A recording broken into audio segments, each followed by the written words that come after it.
तो history of C language का अगर ये पैराग्राफ आप अपने हैंडआउट्स में पढ़ेंगे तो एडिशन इसमें यही था ना। देखें, जो यूनिवर्सिटी भी या जो अदारा भी सी लैंग्वेज को यूज करता था, उसके प्रोग्रामर्स क्या करते थे कि उसके अंदर अपनी मर्जी और अपनी जरूरत के फंक्शन ऐड कर लेते थे।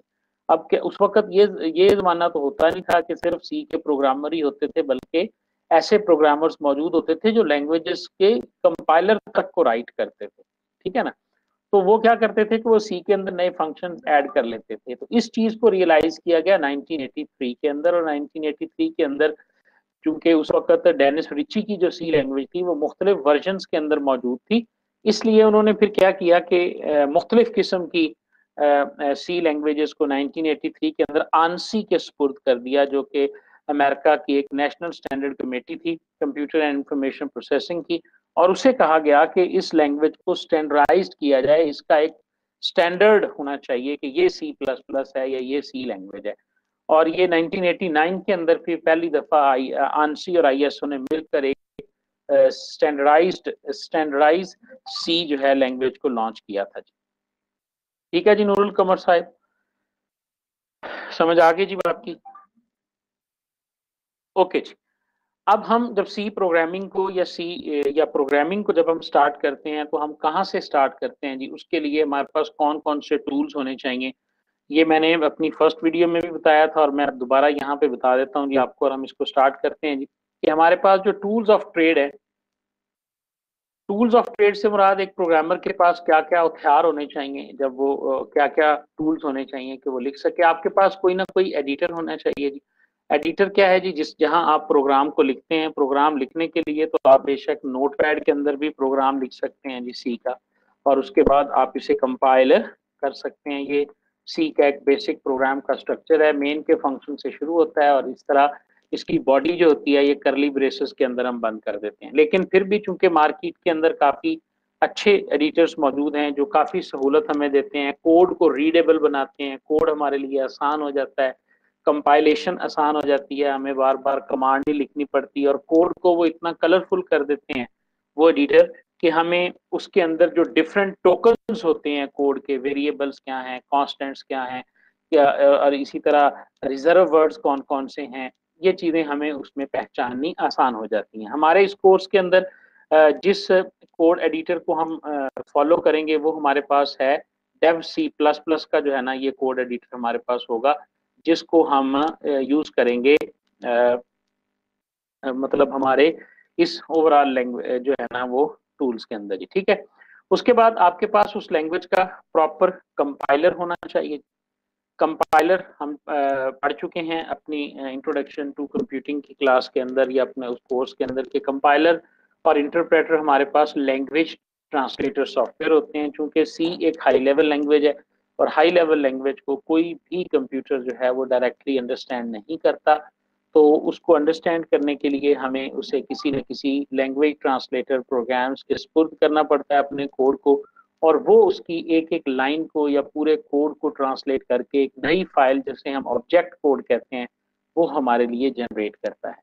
तो कंपाइलर और इंटरप्रेटर सी का होना चाहिए, यानी एक एडिटर होना चाहिए, उसके बाद कंपाइलर और इंटरप्रेटर होना चाहिए। एक ही चीज है जी, कंपाइलर भी क्या करता है, translate high level language into object code, and interpreter is also एक language translator which translate a high level language code into your object code. The difference between compiler and interpreter, ये जो की difference है इनका बिल्कुल simple है जी। Interpreter translate करता है लाइन बाय लाइन, यानी एक लाइन को ये ट्रांसलेट करेगा और उसको उसी वक्त जो है वो एग्जीक्यूट कर देगा जी।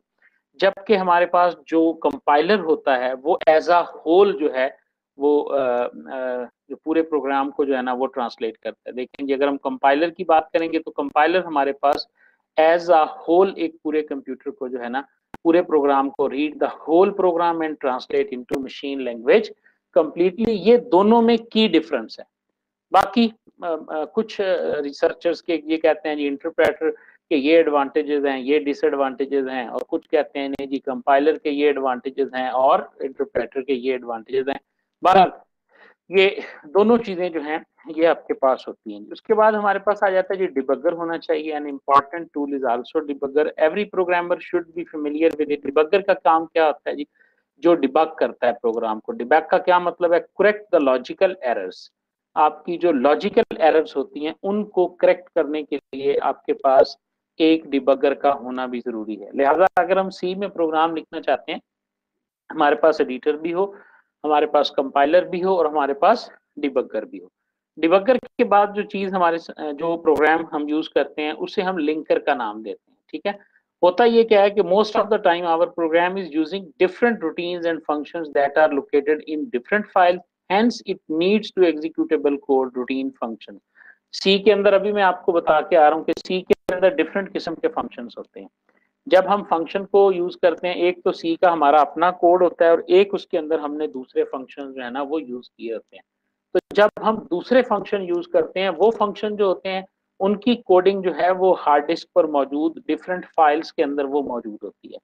उन फाइल्स को कंपाइल करने से पहले जब तक उस कोड को आपके लिखे हुए कोड के साथ लिंक नहीं किया जाता, उस वक्त तक वो प्रोग्राम जो है वो कंपाइलर के सामने पेश नहीं किया जा सकता या उसे कंपाइल नहीं किया जा सकता। तो लिंकर का क्या काम है? लिंकर ये काम करता है कि वो चेक करता है हमारे प्रोग्राम को और इंक्लूड करता है all those routine and functions which we are using in our program. तो जो हमने अपने प्रोग्राम में फंक्शंस यूज करने हैं, उन फंक्शंस को लिंकर जो है वो जहां वो पड़े होंगे वहां से उठाएगा और हमारे कोड के साथ उनको लिंक कर देगा।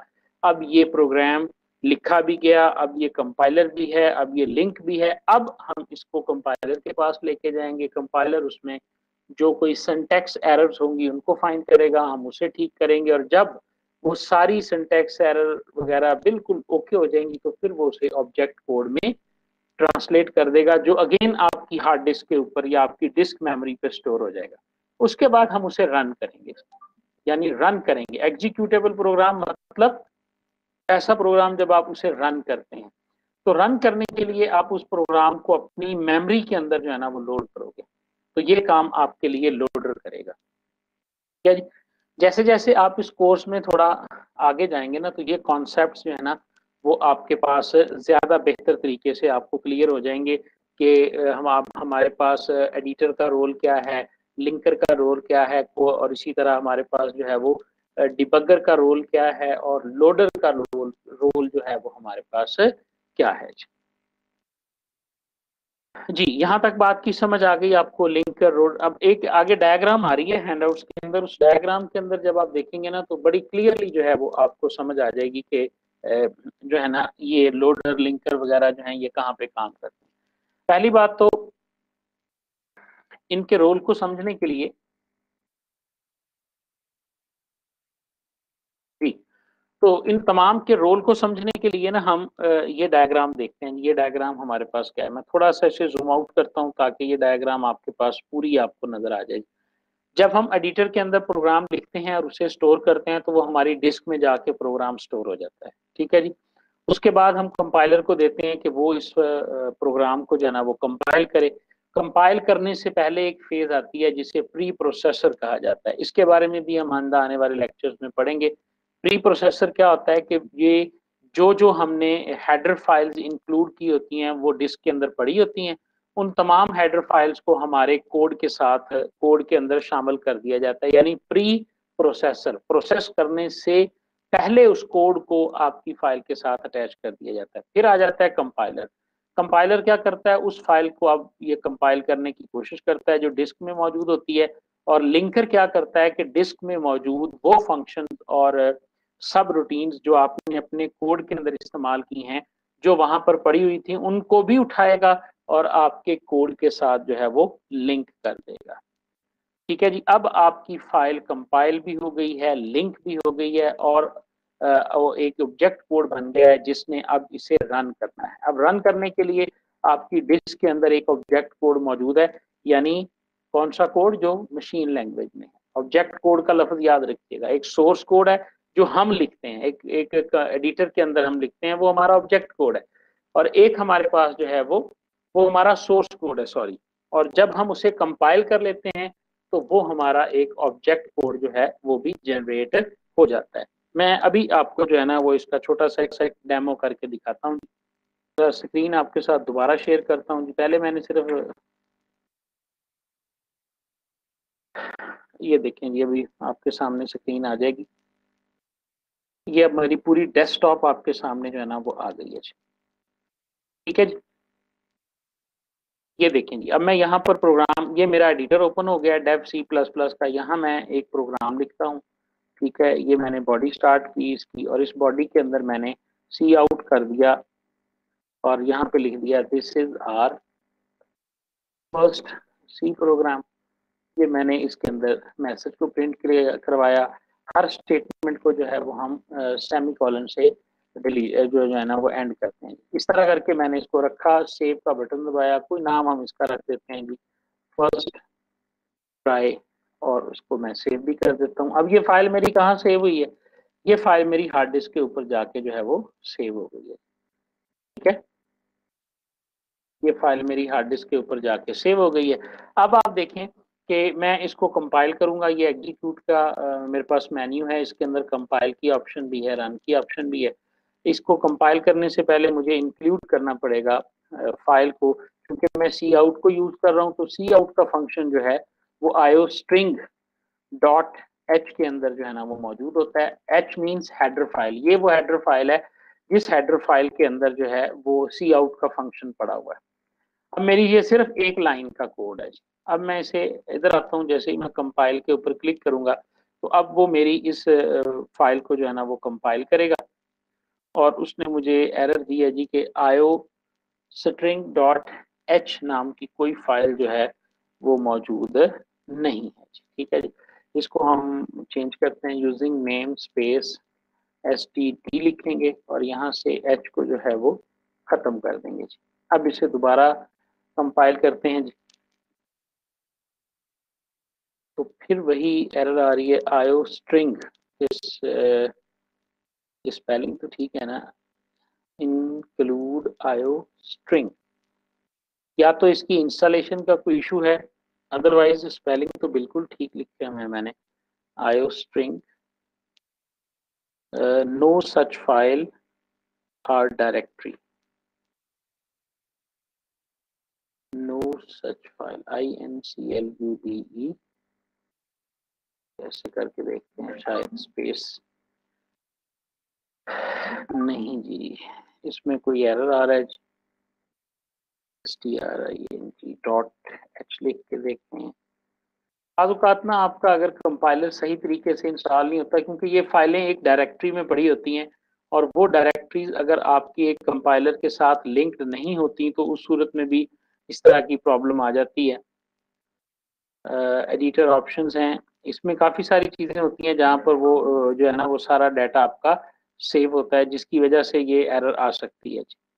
ठीक है ना जी, मेरा नहीं ख्याल कि इसमें वैसे तो कोई एरर है। हैश इंक्लूड और आयोस्ट्रिंग डॉट एच भी है, मेन भी हमने लिखा हुआ है।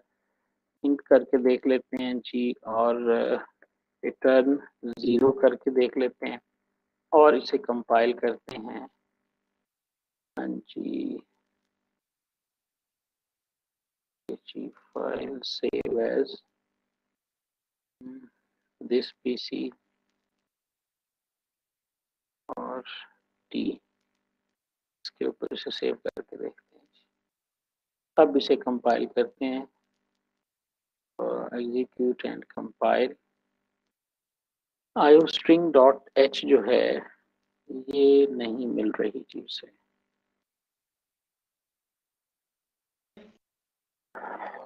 चलें जी, ये अब यहाँ पे रुक गया है, तो इसमें स्पेस है जी।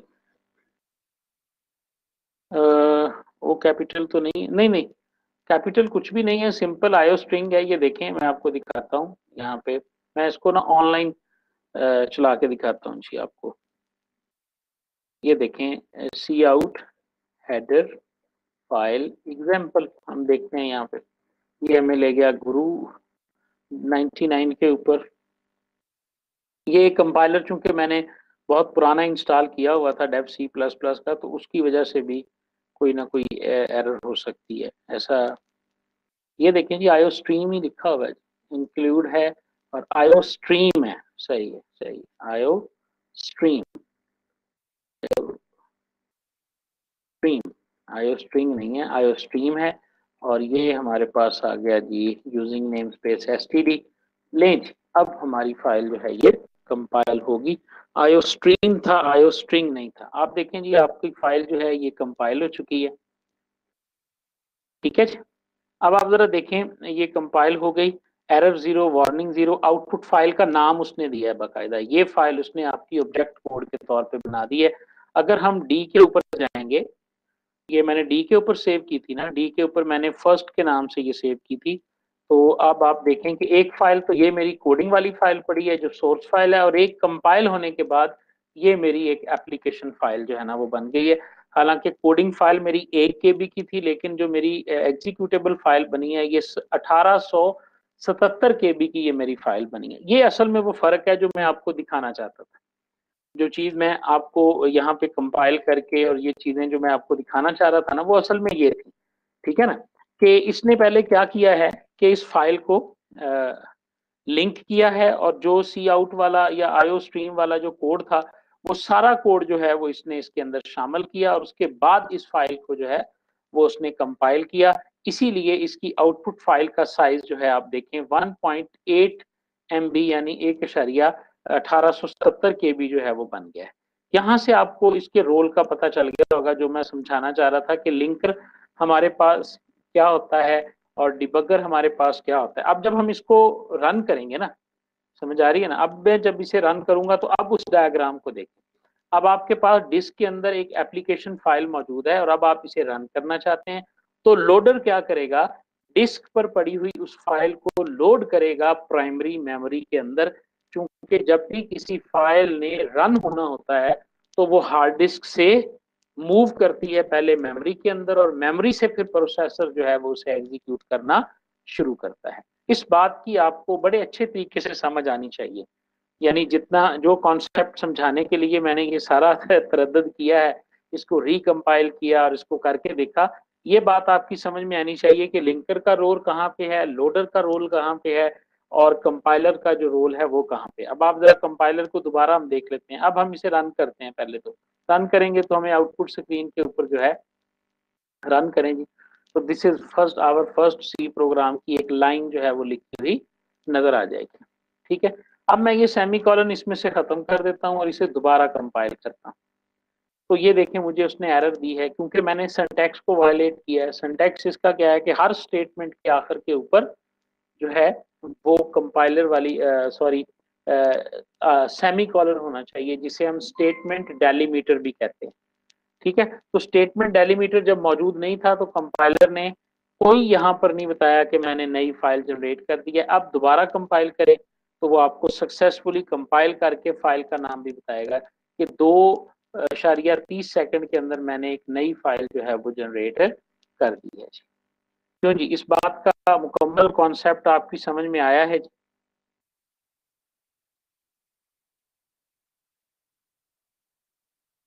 कि लिंकर क्या है, लोडर क्या है, और किस तरह उसने फाइल को लोड किया, कंपाइल किया। डेव सी प्लस प्लस के अंदर किस तरह हमें वो एक एरर मिली। तो ये सारी चीजें जो है ना वो आपकी समझ में आनी चाहिए। एक सी प्रोग्राम जब हम लिखेंगे तो बेसिक जो हमारा स्ट्रक्चर बना, ये 2 स्टेटमेंट्स हम ऊपर लिखेंगे और ये होगा, और उसके बाद ये वाला, ये हमारा मेजर स्ट्रक्चर होगा। बाकी सारी बॉडी हमारी यहाँ पर मौजूद होगी जो 1 बाय 1 करके जो है वो हम समझेंगे।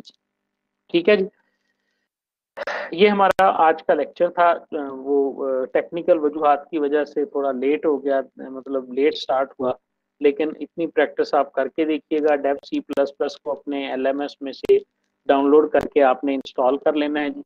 ठीक है, और उसके बाद